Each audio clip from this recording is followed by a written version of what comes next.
Well, let's speak now to the government. I'm delighted to say I'm joined by the Minister for Migration and Citizenship, Mike Tapp. Very good morning to you. Good morning. Good to see you. Hot off the train down from Liverpool after a busy few days at conference. And you're announcing today new rules for asylum seekers as it relates to bringing family members in. Clarify the rules now and what's changing. Yeah, so that's a part of it. So what we've seen, well, what we've inherited is a migration system in general that wasn't working, from open borders to processing to fairness.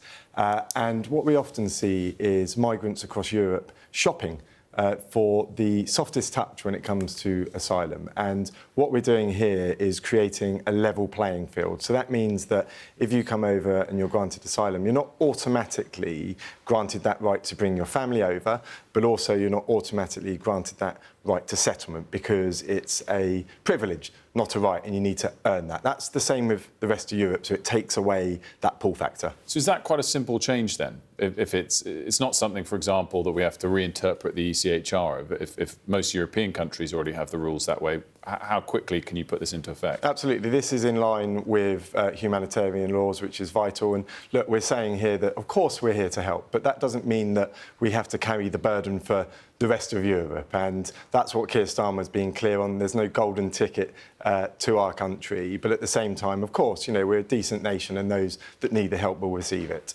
This is going to be an incremental change as opposed to a game changer. I think 20,000 roughly have applied for these family visas or have been granted them over the last 2 years, so about 10,000 a year.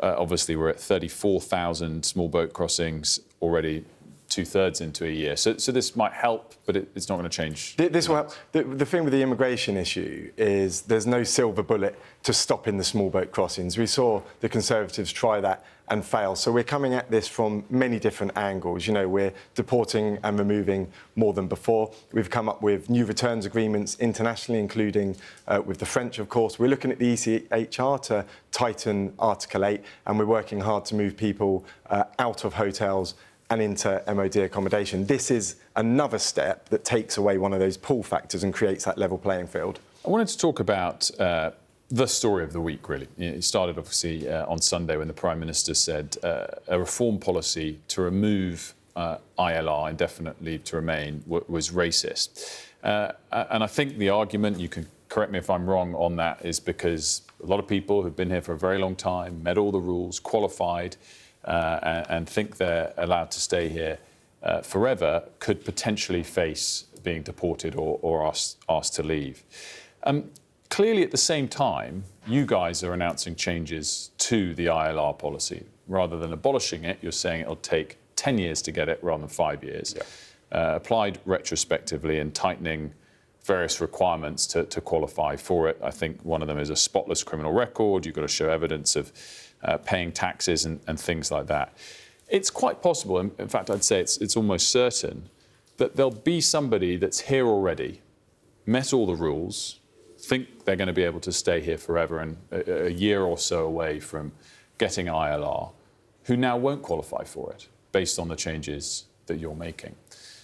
If it's racist to potentially remove it from lots of people, surely it's racist to remove it from that handful of people that might fall foul of your own changes that you're applying retrospectively. This is about balance and fairness. And my view is that it's well and truly within our British values to be strong but also decent, to be firm but also fair. And there's a line there. And what we're saying is if you come to this country, then you, of course, have to earn that right to settlement. You should be contributing to our society. What we're not doing is breeding uncertainty, breeding division, pitching neighbour against neighbour, and that's what we see from the Nigel Farage and his cronies. They wrap themselves in our flag, but they do not represent British values. This government is decent, but also strong, and we're creating a fair system. But there's great uncertainty for the people. No, they didn't have certainty if they haven't been given settlement. That's what we're saying. You have to earn that settlement. If you've already got settlement and ILR, and then creating that uncertainty for millions of people, that's divisive. And when you start to have communities looking at their neighbours because they look differently and thinking you could be deported. That's what Nigel Farage is creating here. It's divisive, it's poisonous, that's elite. And it's not within our British values. That's elite. It's not elite. That's where we stand. What neighbours may or may not think is got nothing it's really very to do. important. We're the government, which means we have to stand up for British people, but also people that have come here. What Nigel Farage is doing is seeding division and hate, and that's what we reject. But there is great uncertainty for people right now who might be on the verge of ILR. If I wanted to move to another country, I would be uncertain as to whether I'd be able to settle there. There's nothing wrong with that. You have to earn that. But what Nigel Farage is doing is he's going further. Hold on. You're changing the rules for people retrospectively. No. What we're saying is that... Are you going to change them retrospectively? This is going through a consultation. Are you going to change them retrospectively? This is going through a consultation, and what we're saying is that we're moving it from 5 to 10 years, and you have to earn your right to settlement. What we're not saying Are you going to change that 5 to 10 year part retrospectively? What we're not saying is what Nigel Farage is saying, is that if you have ILR now... I'm not speaking to Nigel Farage, and I've had lots of arguments with Sir Keir all week. Are you going to change the 5 to 10 year rule retrospectively? No, what we're saying here is we're extending from 5 to 10 years. So if you're retrospectively or not? Well, what do you mean by that? If you're pre-5 years, then of course it's going to apply to you once that comes in, but it needs to go through consultation first, of course. So you're changing the rules for somebody that has already arrived, is meeting all of the requirements that they were asked to meet in order to stay here for a long time. They speak but that's English. Not retrospectively. If they haven't applied, it is retrospective. It's not, because if they haven't applied for ILR and for settlement, then it's not retrospective. So what we're saying is that you need to earn your right to be here, and we're extending that from 5 to 10 years. But there are going to be routes for those that are contributing, a sort of points-based system that could bring that down. This is all to go through consultation as well to iron out some of the complexities of this. But what we're creating is a fair system that stands up for, firstly, British people, but also ensures we're helping people that need it. But you're saying that somebody who is currently here 4 years, is 1 year away from permanent status, is suddenly 7 years away from getting citizenship. By the way, at the same... But once this is legislated, that will be the case. It's not legislated yet. The rule changes haven't been made yet. But once they're in place, it will be 5 to 10 years. And you have to show to the Home Office that you're contributing. And that's what the British people want. They want a fair system and people contributing to the system. I can't see how that doesn't imply great uncertainty for the people that fall into that category currently. You used the word hate earlier in terms of what you say Nigel Farage has created an environment of. Zia Yusuf was on the programme yesterday, got pretty heated. He said that Keir Starmer was inciting violence, and he implied pretty clearly, pretty actively, that he thinks the Prime Minister wishes harm on Nigel Farage. What's your response to that? It's offensive. It's ridiculous. There's no way on earth that the Prime Minister or myself or any MP across the House, on all parties, by the way, that would want any harm to come to another Member of Parliament. We are elected democratically in a free and fair society, and we all must be safe. And that's really clear. And the Prime Minister, with absolutely no doubt, would agree with that. The other thing that came up, and obviously made some news yesterday, was that Zia Yusuf said Nigel Farage's security had been significantly reduced a couple of weeks ago.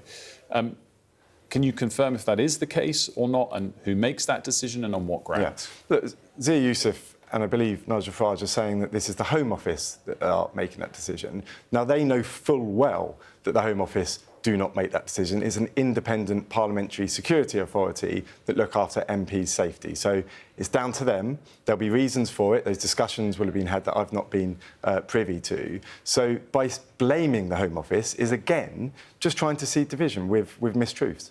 So it has been reduced?